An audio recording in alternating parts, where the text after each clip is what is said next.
Daniel? Yes, we are, sir. You can Dimela, yeah. Oh, okay. Guys, let me go down to this. Ladies and gentlemen of the media, as you can see, the presiding officers of Parliament on behalf of the National Legislature, following the statement that was issued yesterday, they have come here to bid farewell to Mother of the Nation, Mama Winnie. And at this point, they will just express themselves, and then we'll take a few questions so that they can go out inside, because there is still a service that is continuing. Speaker. Well, like all South Africans, today we are still in shock. We are still really not quite accepting, disbelieving, but of course we know it has happened. Umama wetu has left us. So we are here, but we will still be part of activities.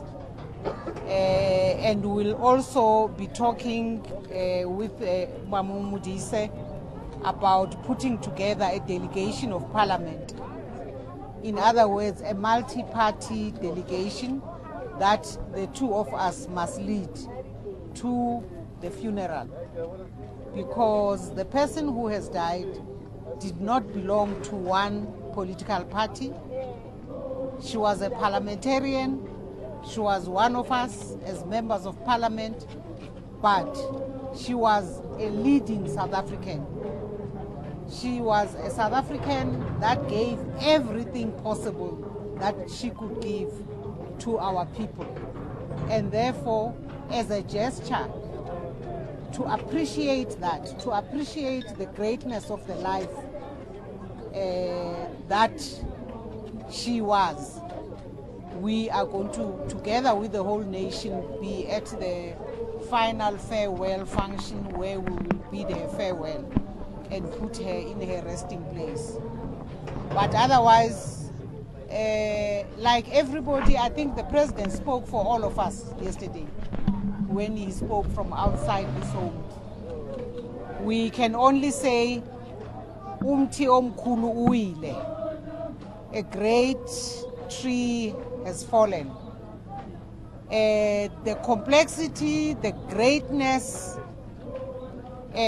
we will continue to explore, we will continue to ask ourselves questions. How did she survive various phases of her own life, various challenges of her own life?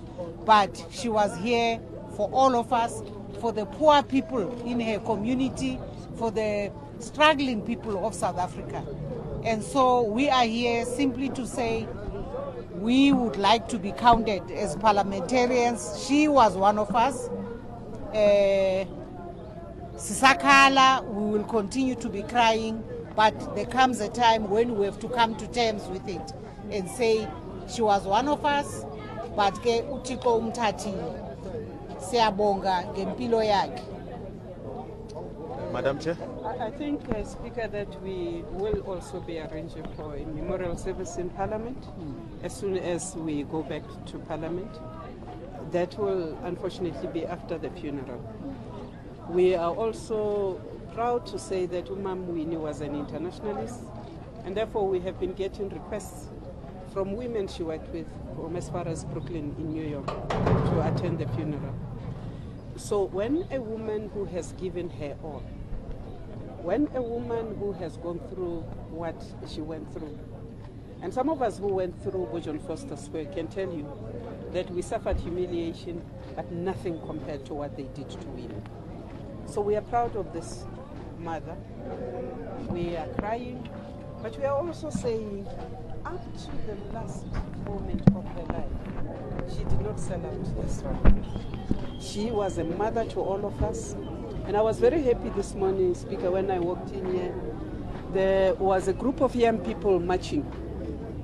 EFF was singing, and the ANC was dancing along. And I thought Umamwedi would be so proud to see this picture of abantwana bakhe forgetting their differences, and putting not only herself but this country first.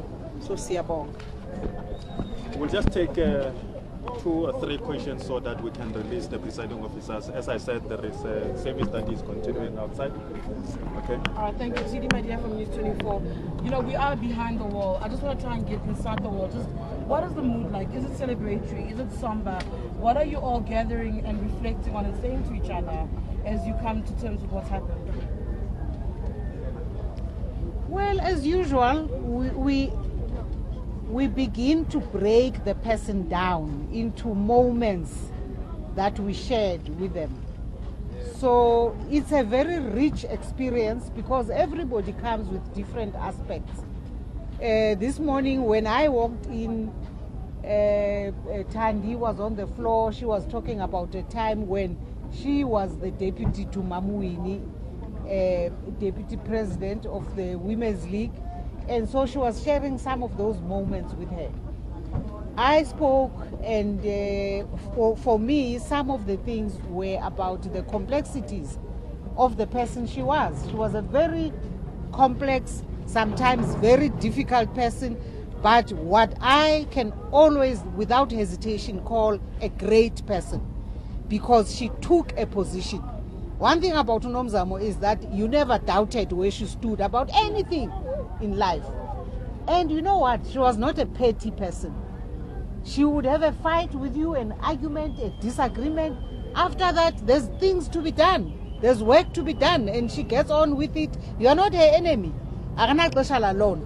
So that's what we were sharing inside. Tokyo has just left. He was talking here, sharing moments of when, in fact, he was attracted to Winnie, the person, the mother. As a teenager, he was attracted to the home of the Mandelas, and therefore ended up in the ANC because of this great woman. So these are the things that in here people are coming in and sharing. Just now when we left, the president of the Women's League, who at some point was Secretary General in Winnie's presidency, what's her name, Matabi, she is now talking. There's a big delegation of the Women's League leadership. So that's what's happening inside. There's no crying. Yes, at some point, I actually cried. I'm a crier. Like you're crying. Well, I cried last night. We all cry, and there's nothing wrong with crying. And in fact, we must allow ourselves to cry. We must have permission to cry, because it's also healing to cry. We have lost a great person. Mamchen, do you want to? No, we are laughing inside because we are looking at all the facets of Red Winnie's life. Yeah, how she used to reprimand us, how she used to hug us. We are crying, we are laughing. That's Winnie. Just one last question. She was known as a critical voice in the ANC. Some are saying that gap needs to be filled now that she's gone. Would you take that up? Well, I think there are lots of critical voices. I think that she nurtured enough. She's done what we used to call the creation of the critical mass. I think that the space for the younger generation from Bomam Winnie is ready to take over, not for themselves, but to ensure that what they lived for, what they were humiliated for, what they were jailed for, actually begins to come through to the rest of the South Africans. So I think, yes, being critical is not being anti. It is looking at the other side. And if there is anybody who actually sharpened Mam Winnie's skills, was Utatu Gwala. And I have always mourned the passing of Eric Gwala because he played the role of the devil's advocate in the ANC. That we sorely need. Okay, I think